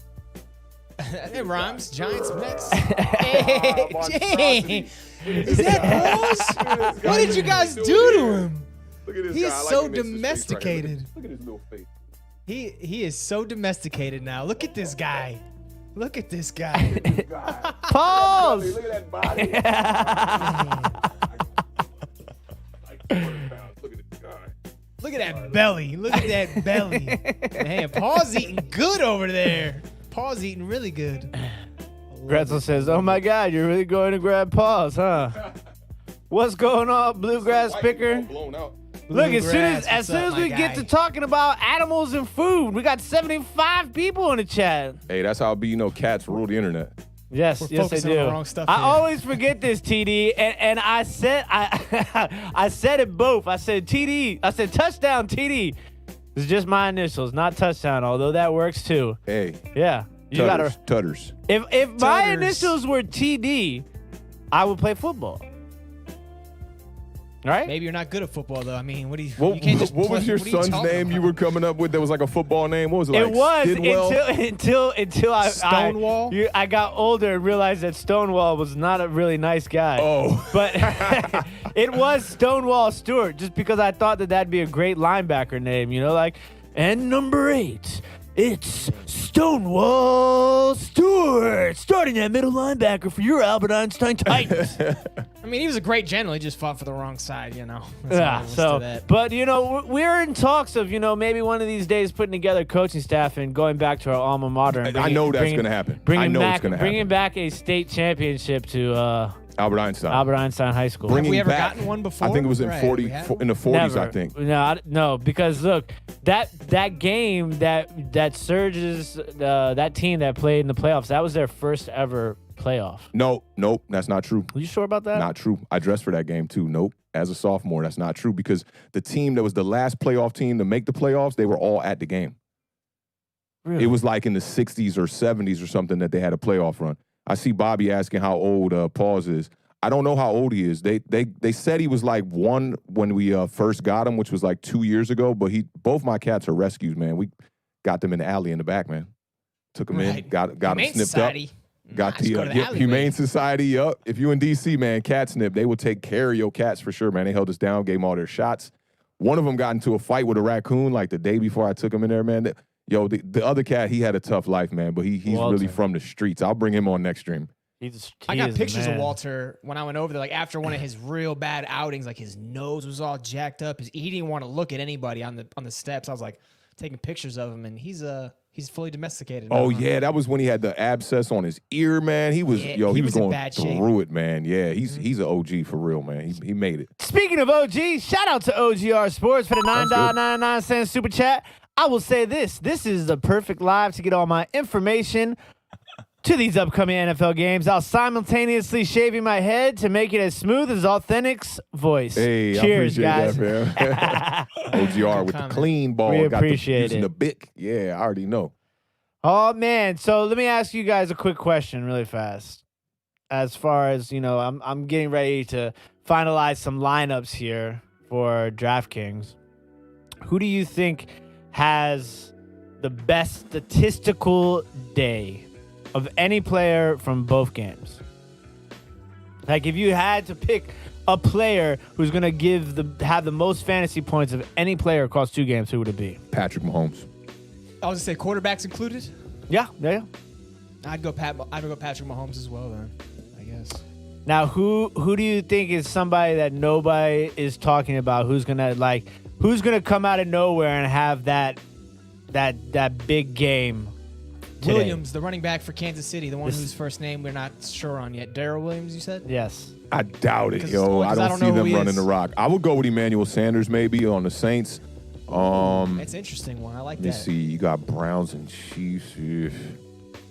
Nah, that's it. I'll go Emmanuel Sanders. Emmanuel Sanders. Some people are saying Hunt. Some people are saying Scotty Miller, Austin Hooper, Baker. It's going to be a lot of look, what do you guys think Le'Veon Bell does? Over under 50. But let's say this. Over under 75 total yards receiving and running. Under. Yeah, under. Authentic mentioned a fact earlier that I did not know about the Chiefs and their play action. They're the most. They play action more than anybody else in football or something like that. You were They're saying. 5th in play action. Yeah. And but Le'Veon Bell's a pretty Cleveland- good run blocker, isn't he? Or a pass Yeah. blocker, excuse me. So he might be, he might be out there as the decoy all day, if you will. They might use him in the play action if he's able to keep Mahomes upright. That might be why. Cleveland So is the yardage, I'll go actually under. really good against the play action defending, which is super interesting. You could throw all them stats out the window when you playing the Chiefs. Very true. Anthony, Mahomes. our Mecole Hardman is a good one. I like that. especially with no Sammy Watkins. Yeah. And this is another one that I like too. I have him in a couple of my lineups right now. Higgins. Ooh, and he had a tough outing last week, man. A couple drop passes, but yeah, he could bounce back for sure. Cernox giving us a score in the Capitals game. Penguins 1, Capitals 0. What period is it? How much was the YouTube? Oh, how much was raised for Nate after the cut? It was like right around $100. So I'm about to send him out that mic this week. Y'all will see Nate Talks Giants with a new setup this week. He definitely deserves it. He was on Entertainer's channel last night doing a play-by-play. I was kind of giving him a tough time towards the end of the game. They're like, hang in there, man. And let me tell you why I gave him a tough time is because literally before the game was like kind of out of reach, they were clowning Joe Buck and Troy Aikman about how they called Eli Manning's Super Bowl game-winning drive when they got the helmet catch. But then they were kind of clowning the Browns when the game was still within reach. I'm like, man, y'all don't want to have the double standards there. You know what I'm saying? You want to be able to, call a good game. And if this quarterback, who was it in there, Huntley or whatever it was last night, you never know. If he could have scored a touchdown there, if that pass was 1 yard shorter, you'd be looking at a really close game there going down towards the wire there. So got to stay on them P's and Q's, man, for sure. Yeah, TD. I think that takes away from Lamar Jackson's year at all. I mean, I know everyone said he hasn't won a playoff game yet. He did get that monkey off his back, but the way he played last night, do you guys think there's going to be any questions in the offseason going about Lamar Jackson? I will say this. I think there will be, but I don't think that they're valid. Yeah. I think that this is just the one thing that we realize here is that people are haters, right? And it's like they want, a lot of people want to stand by those sort of takes because, it gives them a certain sort of appeal. The I told you so factor, too. Exactly. It's like, they were probably the same people saying that Lamar Jackson had no business being a quarterback in the NFL when he was getting drafted and saying he probably should have been a wide receiver, and they just want to stick with that. Lamar Jackson is probably the most hated player in the NFL. I don't see, like, many people, and I feel like Mike Vick was kind of like that, too. Yeah. Like, people, it's almost like they don't want him to be good. They're enamored by him when he's doing incredible things, right? But when he has a bad game or something like, he loses a game, all of that sort of, that flash that they're enamored by, it turns into this doubt. Now, the thing is that his offensive line was the biggest reason of his. We obviously aren't going to get too much into last night's games, but his offensive line was the biggest reason why they lost that game, not because of Lamar Jackson. I almost went off on somebody today on Twitter, but I was like, I'm getting ready for the show. I can't do this right now. I think a lot of it was game plan too. I talked about how they ran the RPO in the first half in the first week of the playoffs, the wild card round. And it was ineffective against the Titans in the first half, but it just opened up, and Lamar Jackson literally bailed out the coaching staff, I feel like, by just making some big plays. Here in this game, against the Bills, that RPO wasn't the way. I think Lamar Jackson had better success when he just dropped back to pass and then took off running when he was doing it like that. The RPO was just kind of sketchy to me. Like you said, the offensive line definitely didn't hold him down. J.K. Dobbins, man, he just fell apart. And he had some good runs on the day, too. He had some tough runs, him and Gus Edwards, but he just fell apart towards the end of that game. And they really don't have, it kind of reminds me of the Giants in a way, but I actually think we're better suited for this. They don't got no real playmaker guy that you're like, you know what, when the game is on the line, I'm going to him. Yeah. You can't win like that. And so somebody on Twitter told me, or didn't tell me, but they tweeted out that Lamar Jackson is the Mitchell Trubisky of the playoffs. And he was just like, he should be used more like Taysom Hill and less like a quarterback. And I was just like, dude, get out of here. I mentioned it too. Vic used to get so much hate with the Falcons, and people forget about that. Like, there was a lot of love for Michael Vick. Don't get me wrong. People wanted to be like him. But there's a lot of people that said this is not the way football is supposed to be played. This is sacrilegious. Who knows if it was race things or what. But there's so much backlash, and Lamar Jackson's getting it probably even worse than Vic did.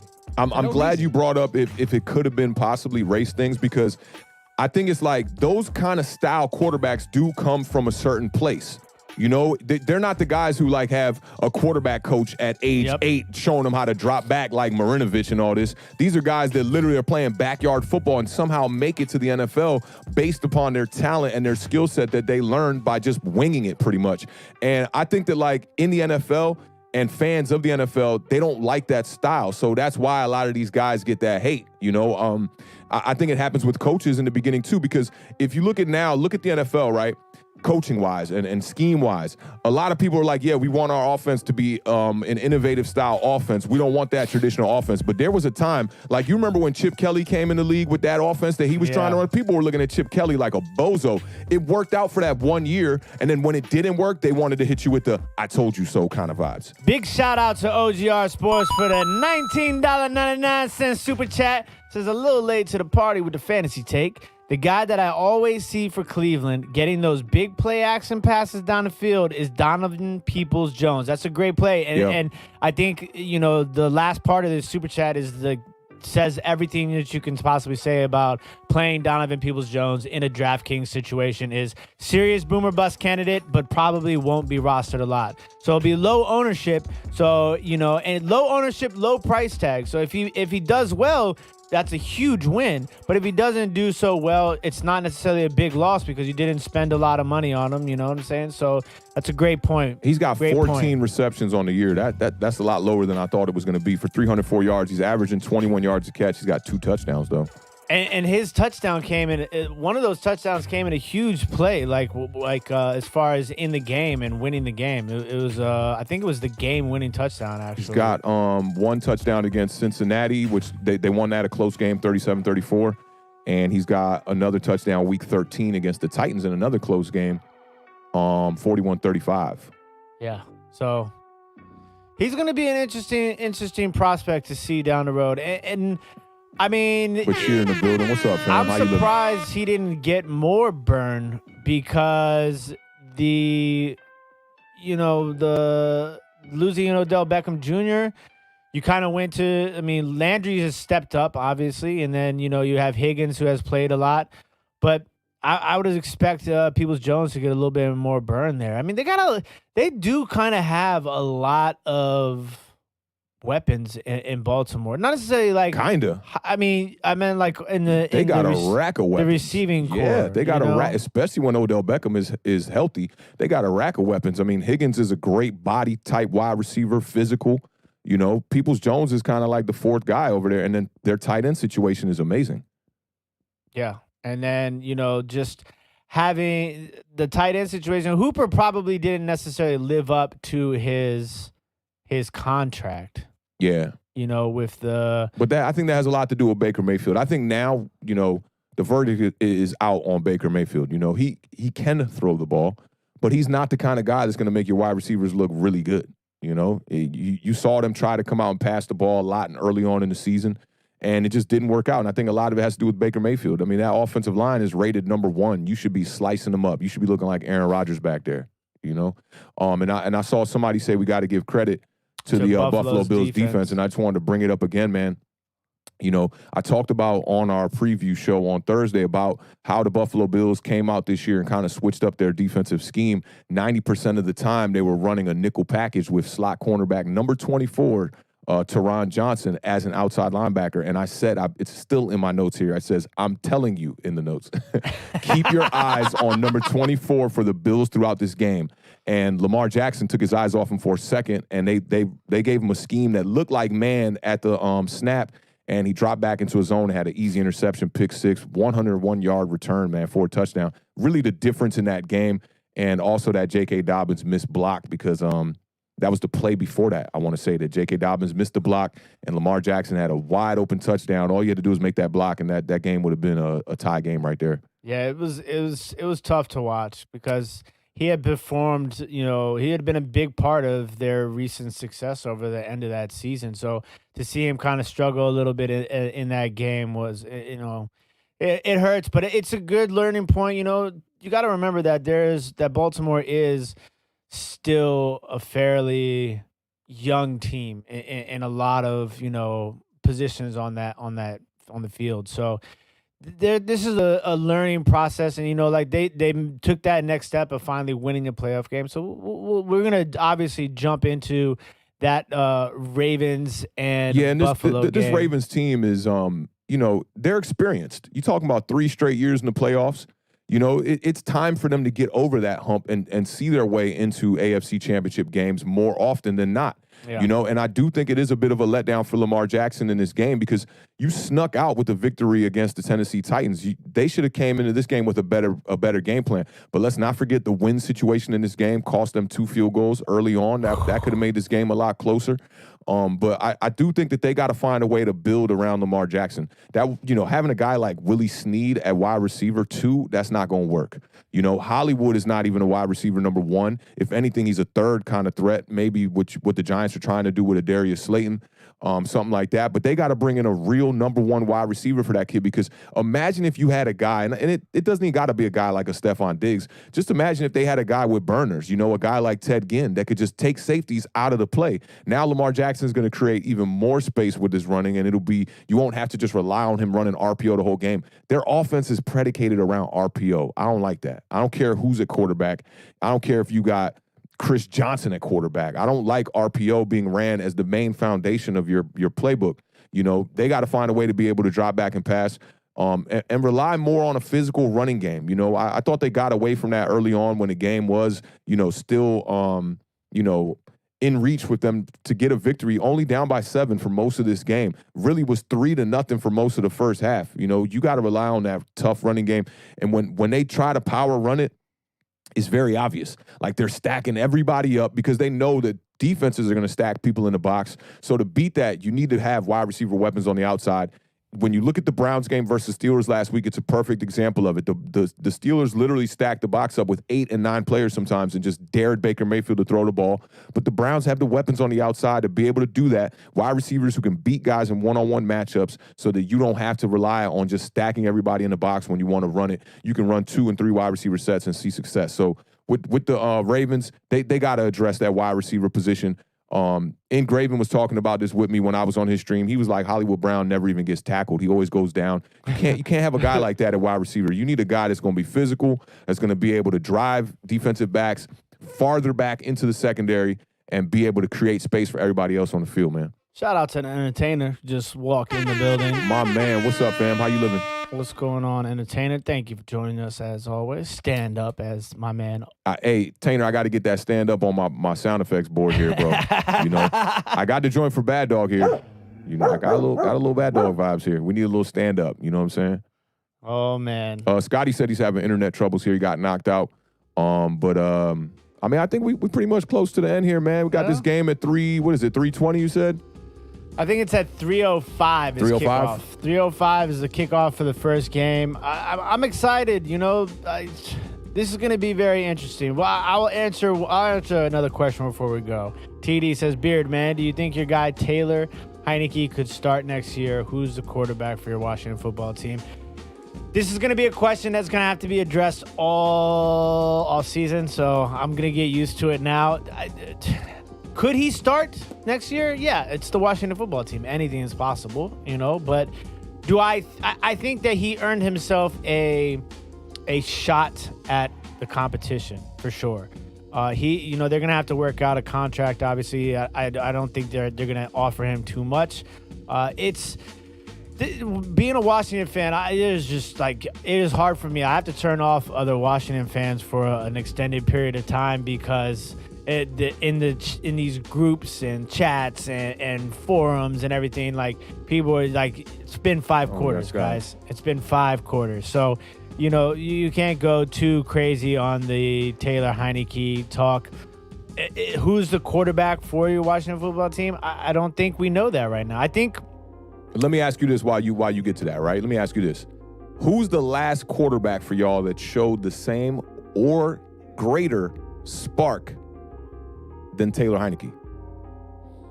Kirk Cousins, RG3, I guess. The combination of those two guys. So we talking 2012 to 2015, 2016? A little bit of Donovan McNabb. I mean, he was awful with y'all. I understand, but when he first came, like, it was a spark. You know what I'm saying? Like, we were in his play, or are you talking? I meant more in the play, not like how the fan base is reacting. In the play, then RG3, Kirk Cousins. Yeah, I'd say RG3 because Kirk Cousins never really gave that spark. I feel like it was a slow kind of incline. Like, this guy can actually kind of play. Yeah, but I mean, like, as far as that, you have to remember, it's literally was 5 quarters of play. So I think he's earned a shot to be brought back for competition. I think you bring in Kyle Allen, Heineke. I think Alex Smith retires. Get rid of Kyle Allen, man. I don't know. He's not the guy. You gotta. And you're gonna probably draft somebody. I don't think we draft anybody in the first round. I wouldn't be surprised if y'all trade up. If there's a quarterback out there that y'all like, and there's a team like, I don't know, maybe the Giants, maybe Dallas, might want to trade out of that 10 or 11, and there's a quarterback for you. And I think we bring in a veteran guy who I don't know yet. And I don't think that they're going to be, obviously there's a lot of people talking about Deshaun Watson, but that's not going to happen, obviously. And people have been talking about Stafford and Matt Ryan, but I don't, I try not to look too much into players that would require a trade, because that you're really going off into this hypothetical land that, I'd rather look at the free agents and people, as time progresses in the offseason, are people going to get cut? Are people going to, being put on this trading block and things like that? But we'll know more once we get to the beginning of free agency, and then that'll kind of dictate in certain points how they decide to go in the draft. But it's up in the air. Let's just put it that way. There's nobody that knows who's going to be playing quarterback for the Washington football team next year. I don't even think Washington. Ooh, that's knows. a good question right there. Trying to get Alabama to quarterbacks, though. We talked about the Alabama quarterbacks. You got to be worried about those guys, right?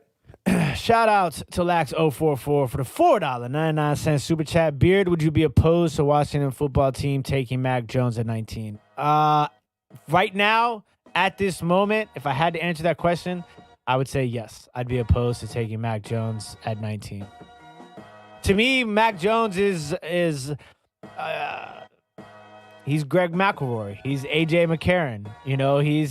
He's an Alabama quarterback that can't really do much, but has probably one of the best wide receiving cores in, the history of NASA. I mean, if you look at the wide receivers that at one point you had like 5 first-round wide receivers on the Alabama roster the last 2 years. Yeah. So, I mean, I hate to be one of those guys that say, oh, he's a product of the system and things like that. But to me, he's good, but would I take him at 19? No, I mean, he it's not like taking Dwayne Haskins at 15, where Haskins only played 1 season. Mac Jones has been around for a while. He just hasn't played because he's been behind other quarterbacks. But to me, at 19, no, I'm not taking Mac Jones. He's accurate too. That's the one thing I like about his game, and he's tough. He's a big kid. Kind of gives you a little bit of those Roethlisberger vibes with the body type. But I agree. I don't think he'd be a guy you'd get in the first round. Maybe if you could sneak him in the second or third round, possibly. But the quarterbacks in this class, I don't know. I'm not sold on a lot of them. I'm gonna keep it 100 with you, man. They come out of college with all this hype. It's tough to just jump into the league and be a starter these days. And Washington's a tough situation, too, because the defense, maybe not elite yet, but they're right on the precipice of elite. So do you really want to invest a high pick into a quarterback that's not going to be ready to win for 2-3 years, which is right when you're going to start paying these defenders and maybe take a big step backwards? So Washington's in that thing now. Do you want to pay for a veteran who's ready to go and open your window for contention now, or are you going to slowly build this defense to elite status and draft somebody like a Mac Jones or something, and then hopefully he'll come along right when that defense is still paid, young, and good? Hey, Yeah, now what about this real quick?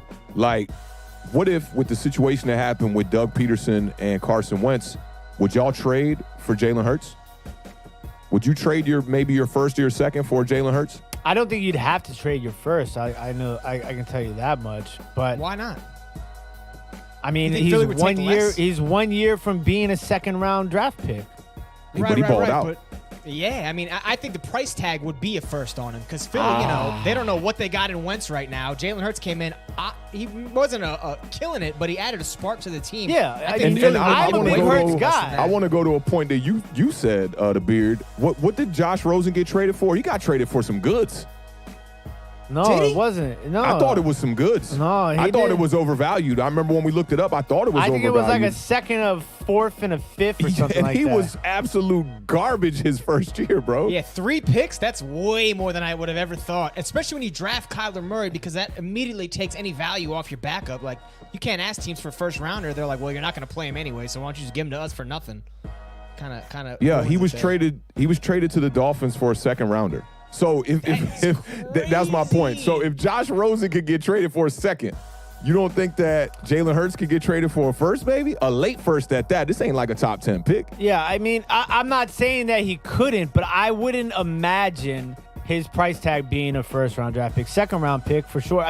I think second and third, or second and fourth, maybe something like a package deal like that, you could get Jalen Hurts for. But I don't think – I mean, you have to remember, too, so Rosen was traded after his first year. Yeah, he played poorly on a poor team. He eventually became absolutely nothing. You know, that's who he was.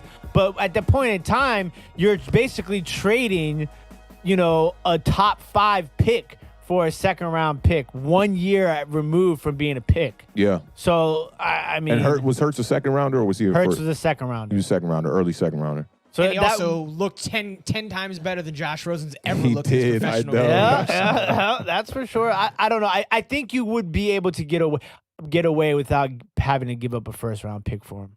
Yeah, he's a guy I think that could excel in Washington. We know Washington fans love the black quarterback too. RG3 was like the last fan spark we got out here in Washington, man. People, you saw them jerseys everywhere, and now you see them all up in the Foreman Mills for like $3. Let me tell you, every thrift store is going to be not Hills. It's not going to be 7-Eleven, but it's going to be 7-10 at every thrift store, because you're going to see nothing but Haskins and RG3 jerseys right next to each other, lined up in that sports section. That year, people thought my Eli jersey was a RG3 jersey because y'all white uniform was similar, except it got the what do you call it? The gold trim, burgundy and gold. Burgundy and gold trim.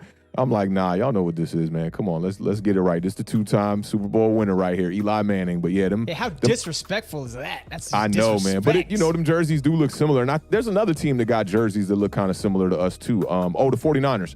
The 49ers white jerseys look verbatim like the Giants jerseys. I think we got to swap it out this year. I want to see the Giants go all blue with the color rush, and I want to use the color rush and the old helmet as our white for home. The Giants spell across? Yeah, that helmet is just way better. It'll be, I mean, look, we don't even know, we don't know who our quarterback's going to be. We don't know who our team name's going to be. Yeah, well, I thought they said that it was going to be Washington football team. Yeah, for one more year. One more year. I like the logo, man. The W look fire. It does, and you see Chase Young's new, he got his new the chain, like the emblem. I don't like the chain, though. I ain't going to lie. And was it Terry McLaurin who got the chain, too? With the wide receiver, really? Like it's got like a figurine. I think it was him. I was like, yo, y'all young boys don't know what y'all doing with that jewelry. Just too much money. Too much money. Too much money. Yup. Let me just buy me some silly jewelry here. I think it was him, like with his hand out, like in the Heisman position. I'm like, it had like colored diamonds in it. Like, bro, y'all wilding out. Yeah, they know running routes and how to sack the quarterback when it comes to fashion. Not really their strong suit. Yeah, they wilding. And man, I never got those plaques from Chase Young's aunt or whatever it was. She was giving me the major runaround. That's the story of my life. Yeah, major runaround, man. So yeah, but that's I your saw job, one of them. Beard. That's what you do. Authentic, he just went 0 for 1. He got unlucky. Yeah, I was like, man. And then she was like, you still want to come get it after like a month of going back and forth and set me up. I was like, man, nah, I'm good, yo. Forget that. I saw it on Fanatic for like $50 or something too. So I was like, man, forget that. Yeah. All right. You guys have anything else you want to touch base on while we got 70 people here in the chat saying hello, hello, hello? I see all this Knicks talking man. there. What's going on with Julius Randle? This dude went from a fringe sixth man to like the best big man in the NBA. Julius Randle, I always liked him with LA. He's really always, if you look at him statistically, he's actually been fairly good during most of his career. He's just kind of been thrown in these teams and like just doesn't really get a lot of, publicity or that much burn. And I think, just the whole Lakers situation was kind of just didn't work out for him. He was part of the AD trade, right? That went to New Orleans when they got Anthony Davis. How did New York end up with him? New Orleans just let Randle go? I mean, that's crazy. Yeah. They didn't want, he was up for a contract extension at that point. So that's what happened. So let's trade our franchise cornerstone for a bunch of young prospects and then not re-sign them when it comes time. Sounds like they kept Brandon Ingram, who is the number one guy in that deal. Brandon Ingram is a beast. So. Ingram is good. Randall's making it look like a mistake, though. Yeah, shout out James Harden, too, man. Everybody was talking about James Harden looked out of shape and he was going to slum, and he went out there and dropped a triple-double first game. I think it was like 14 assists, 8 rebounds, 30 points. That penetration kick out to KD, they could do that regularly for the next 70 games, and the Nets could be a problem. It's gonna be interesting to see, but we gotta wait and see what happens when Kyrie comes back. Harden and Durant played together before. But Harden, Kyrie, and Durant, it'll be interesting. Kyrie is I feel like he's the kind of player that talks more than what he can really do. And he don't want the pressure. I don't think he wants the pressure. So having two guys like that can knock down shots, I just think it's going to help him to be more of a reserved player for one, and it should yield them coming out of the East, I'd imagine. Yeah, maybe that's why he kept talking about wanting to be the guy so much, because he didn't really want to be you're trying to convince yourself. It wouldn't be the first time we've seen somebody do that. Yeah. Interesting. Oh, man. So we got about 2 hours till kickoff. Oh, that's right. It's not 1 o'clock. I'm looking down like, 10 minutes. Let's go. Yeah, it's going to be interesting. I'm going to put together some lineups for today. Hopefully I can. Yesterday it was kind of up and down as far as DraftKings went, but I survived to play another day, and that's all that matters when it comes to playing DraftKings. Survive in advance. So we'll see how it goes. I want to get some. I'm going to start getting heavy into these prop bets here for the AFC, NFC Championship and the Super Bowl, because I think that's where a lot of the good money is. You put together a nice little prop bet. Yeah, it is, but you know how I love those crazy bets, because can you imagine if you had safety as the first point scored in the Cleveland-Pittsburgh game? That's like a plus 20,000 bet. You used to do prop bets. That was your big thing, I thought. You were like, yeah, all right, it was. What was it? But it wasn't a safety, though, was it? It was a touchdown. So you would have lost all your money. You got me. Beer doesn't even know what to bet on it. But no, I don't even be making crazy bets like that. Because typically it's keep like that money in your wallet. It's safety slash defensive touchdown. It's usually the combo bet. That's why. Got you. All right. Well, the Beard, man, give them something and send them out of here so they can start their Sundays. Well, ladies and gentlemen, thank you for joining us once again for another great Sunday morning show. We're getting down to the wire here, and if those of you that don't know, Super Bowl Sunday falls on February 7th this year, which will be my birthday. So I'm looking forward to a lot of great football to round out this month and bring us into the Super Bowl Sunday. And it starts today with two great games. Tom Brady, Drew Brees, the OGs, and then you got Mahomes and Baker. Should be some interesting football. Thank you guys for joining us. Shout out to everybody who watched us on Facebook, Twitch, Periscope, and the YouTubes. Don't forget to hit that thumbs up before y'all walk out the door. Mr. Awthentik. I want to see that T-shirt real quick, too, Awthentik. This Five Dog, man. But you know what it is. Rest in peace to Five Dog, man. Salute to the chat. Salute to the moderators, man. Awthentik in the beer. We're going to holler at y'all, man. You guys have a great Sunday. Hope you enjoyed this football games. Get your laundry done. Get your Sunday chores done. We'll be back on Tuesday for the recaps. Have yourself a beautiful weekend. This is the best division in football. Peace out, everybody. Beer need a new mouse.